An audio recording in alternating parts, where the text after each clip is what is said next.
Jyothis edu ടോക്കിലേക്ക് സ്വാഗതം. നമ്മുടെ വിദ്യാലയങ്ങൾ തുറക്കുകയായി. നമ്മുടെ വിദ്യാർത്ഥികൾ സ്കൂളിലേക്ക് പ്രവേശിക്കുവാൻ അവരിങ്ങനെ ഉത്സാഹപൂർവ്വം കാത്തിരിക്കുകയാണ്. അതുപോലെ തന്നെ മാതാപിതാക്കൾ സ്വന്തം മക്കളെ സ്കൂളിൽ ആദ്യാക്ഷരങ്ങൾ പഠിപ്പിക്കുവാനോ അല്ലെങ്കിൽ മുതിർന്ന ക്ലാസ്സുകളിലേക്ക് തുടർന്ന് വിട്ടുവാനോ ഒക്കെ തയ്യാറെടുത്തുകൊണ്ട് എല്ലാവരെയും വിദ്യാഭ്യാസത്തിൻ്റെ പുതിയ അധ്യയന വർഷത്തിലേക്ക് പ്രവേശിപ്പിച്ച് കഴിഞ്ഞവരുണ്ടാവാം ഞാൻ ഈ പറയുന്നത് കേൾക്കുമ്പോഴേക്കും. തീർച്ചയായിട്ടും കുട്ടികൾക്ക് സ്കൂളിൽ പോകുന്നത് ഏറ്റവും ഇഷ്ടമുണ്ടാകുന്ന രീതിയിൽ, ഏറ്റവും നല്ലൊരു സന്തോഷപൂർവ്വം അവർക്ക് മുടങ്ങാതെ സ്കൂളിൽ പോകാൻ ഇഷ്ടപ്പെടുക എന്ന് പറയുന്നതിൻ്റെ പിന്നിൽ അധ്യാപകർക്കും അതുപോലെ രക്ഷിതാക്കൾക്കും ഒരുപോലെ ഉത്തരവാദിത്വമുണ്ട്. അതിൽ ഞാൻ ഇന്നിപ്പോൾ സൂചിപ്പിക്കുന്നത് കുട്ടികളുടെ ഭക്ഷണ കാര്യത്തെക്കുറിച്ചാണ്. അതല്ലാതെയുള്ള കാര്യങ്ങൾ പലപ്പോഴായിട്ട് ഞാൻ പറഞ്ഞു, ഇനിയും പലതായിട്ട് പറയാൻ ആഗ്രഹിക്കുന്നുണ്ട്. അപ്പോൾ കുട്ടികൾക്ക്, അത് ചെറിയ ക്ലാസ്സുകളിലെ കുഞ്ഞുങ്ങൾ, അവർ സ്കൂളിൽ പോയാലാണ് കൂടുതൽ ഭക്ഷണം കഴിക്കുക എന്നുള്ളത് രക്ഷകർത്താക്കൾക്ക് പൊതുവെ അറിയാം. വീട്ടിൽ ഭക്ഷണം കഴിക്കാത്ത കുട്ടികളും സ്വാഭാവികമായിട്ടും അവരുടെ കൂട്ടുകാരോടൊപ്പം അധ്യാപകരുടെ മേൽനോട്ടത്തിൽ വളരെ നന്നായിട്ട് കൊണ്ടുപോകുന്ന ഭക്ഷണം പൂർണ്ണമായും ഒരു പറ്റുപോലും കളയാതെ, അല്ലെങ്കിൽ അതിൻ്റെ ഭക്ഷണത്തിൻ്റെ ഒരു അംശം പോലും കളയാതെ കഴിച്ച് പൂർത്തിയാക്കിയിട്ട് വേണം പാത്രം വാഷ് ചെയ്ത് വീട്ടിൽ വരേണ്ടതെന്ന് നിഷ്കർഷിച്ച് സ്ട്രിക്റ്റായിട്ട് ഇൻസിസ്റ്റ് ചെയ്ത് വിടുന്ന രക്ഷിതാക്കളുണ്ടാവും. അപ്പോൾ അങ്ങനെയുള്ളത് കൊണ്ട് തന്നെ കുട്ടികൾ സ്കൂളിൽ എത്തിക്കഴിഞ്ഞാൽ വീട്ടിൽ നിന്ന് കൊടുത്തയച്ച ഭക്ഷണം അവർ വേണ്ട എങ്കിൽ പോലും വയറ് നിറയെ അവർ കഴിച്ചെന്നിരിക്കാം.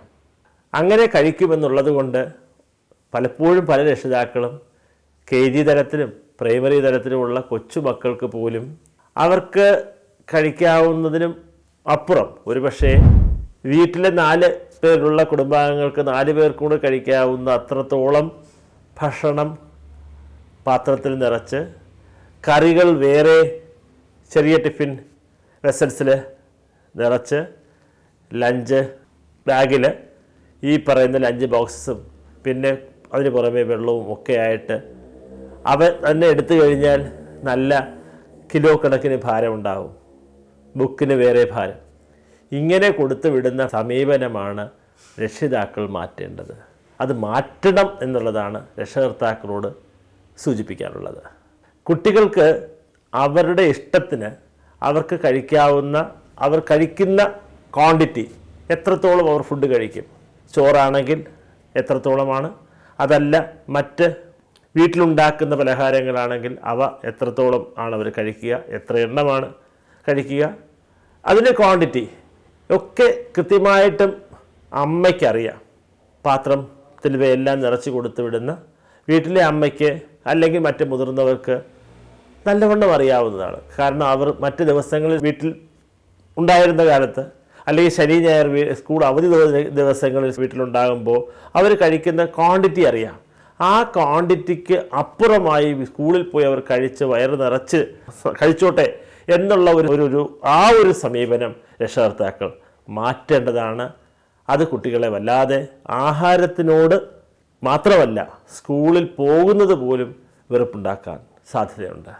പലപ്പോഴും ഒരു ക്ലാസ്സിൽ 25, 28, 30, 32 കുട്ടികൾ ഇരിക്കുകയാണെങ്കിൽ ആ ക്ലാസ്സിൽ 2, 3 പേർ കുട്ടികൾ മാത്രം ഭക്ഷണം അവർക്ക് കൊടുത്തിരിക്കുന്ന ആ ഒരു ലഞ്ച് ബ്രേക്ക് ആ സമയത്തിനുള്ളിൽ അവർ കഴിച്ചു തരില്ല. അഥവാ രാവിലത്തെ ബ്രഞ്ച് കൊടുത്തിരുന്നുണ്ടാവും. ഇവയൊക്കെ തന്നെ പലപ്പോഴും, പ്രത്യേകിച്ചും ബ്രഞ്ച് ബ്രേക്കിൽ തലേ ദിവസം ഒരുപക്ഷെ വാങ്ങിയ പല ജങ്ക് ഫുഡ്സിൻ്റെയും, പ്രത്യേകിച്ചും ചിക്കൻ്റെ വിവിധ വിഭവങ്ങൾ വീട്ടിൽ പാഴ്സലായിട്ട് വരുത്തിയതാവാം, പോയി വാങ്ങിയതാവാം. ഇവയുടെ ബാലൻസ് ഉണ്ടെന്നുണ്ടെങ്കിൽ അതുൾപ്പെടെ കൊടുത്തു വിടുന്ന, ഒരിക്കലും ഒരു സ്കൂളിൽ കുട്ടികൾക്ക് അങ്ങനെ കൊടുത്തു വിടാൻ പാടില്ല എന്നുള്ളത്. വീട്ടിൽ തയ്യാറാക്കുന്ന, കുട്ടികൾക്ക് ഇഷ്ടമുള്ള, കുട്ടികൾ കഴിക്കുവാൻ താല്പര്യമുള്ള, കുട്ടികൾ പതിവായി കഴിക്കുന്നതായി രക്ഷകർത്താക്കൾ കണ്ടിട്ടുള്ള അത്തരത്തിലുള്ള പലഹാരങ്ങളോ, അല്ലെങ്കിൽ ഉച്ചയ്ക്ക് അവർ കഴിക്കുന്നത് ചോറാണെങ്കിൽ, അതല്ല ചപ്പാത്തിയോ മറ്റ് വിഭവങ്ങളോ ഏത് തന്നെ ആയിരുന്നാലും ഇപ്പോൾ ചോറ് തന്നെ കൊടുത്തു വിടണം, അതിനകത്ത് നിർബന്ധമായിട്ടും വെജിറ്റബിൾസ് ഉണ്ടായിരിക്കണം, അല്ലെങ്കിൽ നിർബന്ധമായിട്ടും ചിക്കനോ അല്ലെങ്കിൽ ഫിഷോ അല്ലെങ്കിൽ അത്തരത്തിലുള്ള നോൺ വെജ് ഉണ്ടായിരിക്കണം എന്ന് വാശി പിടിക്കേണ്ടതില്ല. ആരും വാശി പിടിക്കേണ്ടതില്ല. കുട്ടികൾ തന്നെ തലേ ദിവസം വേണമെങ്കിൽ ചോദിച്ചത് കുട്ടികളിൽ നിന്ന് മനസ്സിലാക്കുക അവർക്ക് എന്താണ് രാവിലെ വേണ്ടത്, ഉച്ചയ്ക്ക് കഴിക്കാൻ അവർ ഇഷ്ടപ്പെടുന്നത് എന്താണ്. ഇനി അഥവാ ഈവനിങ് സ്നാക്സ് ഉണ്ടെങ്കിലോ മോർണിംഗ് ബ്രഞ്ച് എക്സ്ട്രാ ഉണ്ടെങ്കിലോ എന്ത് തന്നെ ആയിരുന്നല്ലോ, ഏത് സമയത്ത് കുട്ടിക്ക് കഴിക്കാറുള്ളത്. എക്സ്ട്രാ ടൈം സ്കൂളുകളിൽ ചിലവഴിക്കുന്ന കുട്ടികളുണ്ടാവും. ഒരുപക്ഷെ സ്കൂൾ അവേഴ്സിന് ശേഷം അവർക്ക് മറ്റ് കളികളുണ്ടാവാം, മറ്റ് സ്പോർട്സ് ഐറ്റംസ് അവരെ പരിശീലിപ്പിക്കുന്നുണ്ടാവാം, അതുകൊണ്ട് വീണ്ടും ഫുഡ് കൊടുത്തുവിടുന്നുണ്ടാവണം. ഇവയൊക്കെ തന്നെ ഒരിക്കലും കേടാകാതെ ചീത്തയായി കഴിക്കാൻ ഇഷ്ടമില്ലാത്ത തരത്തിലേക്ക് അത് സ്പോയിൽഡായി പോകാത്ത രീതിയിലുള്ള ഫുഡാണെന്നുള്ളത് കൂടി ഉറപ്പുവരുത്തുന്ന രീതിയിൽ മക്കൾക്ക് അവരുടെ ആഗ്രഹത്തിനനുസരിച്ച് കഴിക്കാൻ ഇഷ്ടമുള്ള ഭക്ഷണം ആവശ്യത്തിന് മാത്രം അവരുടെ ടിഫിൻ ബോക്സുകളിൽ നിറച്ച് കൊടുത്തു വിടുവാൻ ഉള്ള ഒരു കരുതൽ, അതിനുള്ളൊരു ശ്രദ്ധ രക്ഷകർത്താക്കളുടെ ഭാഗത്തു നിന്നുണ്ടാകുമ്പോൾ കുട്ടികൾ വളരെയേറെ അച്ഛനും അമ്മയോടും പിണങ്ങാതെ ഈ ആഹാരത്തിനോട് വെറുപ്പില്ലാതെ പഠനത്തിനോട് താല്പര്യം കൂടുതലായി കാണിച്ചുകൊണ്ട് അവരുടെ വിദ്യാഭ്യാസ കാലഘട്ടം, സ്കൂൾ വിദ്യാഭ്യാസം ആസ്വാദികരമായി അവർ മുന്നോട്ട് നയിക്കുന്നത് കാണാം. അതുകൊണ്ട് രക്ഷകർത്താക്കളോടായിട്ടാണ് എൻ്റെ അപേക്ഷ. അത് പ്രായത്തിലുള്ള കുട്ടികൾക്ക് KG പ്രായത്തിൽ അവർക്കനുസരിച്ച്, KG 1st 2nd അതിനനുസരിച്ച്, 3rd 4th 5th ക്ലാസ്സുകളിലാണെങ്കിൽ അതിനനുസരിച്ച്, പിന്നെ അങ്ങോട്ടുള്ള പ്രായത്തിൽ 9th 11th എത്തുമ്പോൾ കുട്ടികൾ ആദ്യം കഴിച്ചതിനേക്കാളും വളരെ ലിമിറ്റഡ് ആയിരിക്കും അവർ ഒരു പക്ഷേ കഴിക്കുന്നത്. അപ്പോൾ എന്തിനാണ് അമിതമായി കൊടുത്തുവിട്ട് അവരെ കഴിപ്പിക്കണമെന്ന് ഇത്ര വാശി? അവർ വീട്ടിൽ വന്ന് ബാക്കിയുള്ളത് കഴിക്കുമല്ലോ. 11th 12th 10th കുട്ടികൾ ഒരു പക്ഷേ വയറ് നിറച്ച് സ്കൂളിൽ കഴിക്കാൻ അവർക്ക് ഇഷ്ടമുണ്ടാവില്ല. കാരണം ക്ലാസ് അത്രയും നന്നായിട്ട് ശ്രദ്ധിച്ചിരിക്കാൻ ഉച്ചമയക്കത്തിന് അവർ തയ്യാറല്ല. അപ്പോൾ അതുകൊണ്ട് അവർക്ക് ലിമിറ്റഡ് ഫുഡ് കൊടുത്തയക്കുന്നത്. KG കുഞ്ഞുങ്ങൾ 1st 2nd ചെറിയ പ്രായത്തിൽ കൊടുക്കുന്ന അതേ ഫുഡ് അത്രയും ക്വാണ്ടിറ്റി മാത്രമേ ഒരുപക്ഷെ 9th 11th കുട്ടികൾ കൊണ്ടുപോകാൻ ഇഷ്ടപ്പെടുന്നുണ്ടാവുള്ളൂ. എന്തിനും അവരോട് വാശി പിടിക്കണം? എന്തിനോട് രാവിലെ അവർ കഴിച്ചില്ല, ബ്രേക്ക്ഫാസ്റ്റ് കഴിച്ചില്ല എന്ന് പറഞ്ഞിട്ട് അവരോട് തല്ലാൻ നിൽക്കണം? അവർ സ്കൂളിൽ കൊണ്ടുപോയി ആവശ്യത്തിന് കഴിക്കാൻ കൊടുത്തുവിടാമല്ലോ.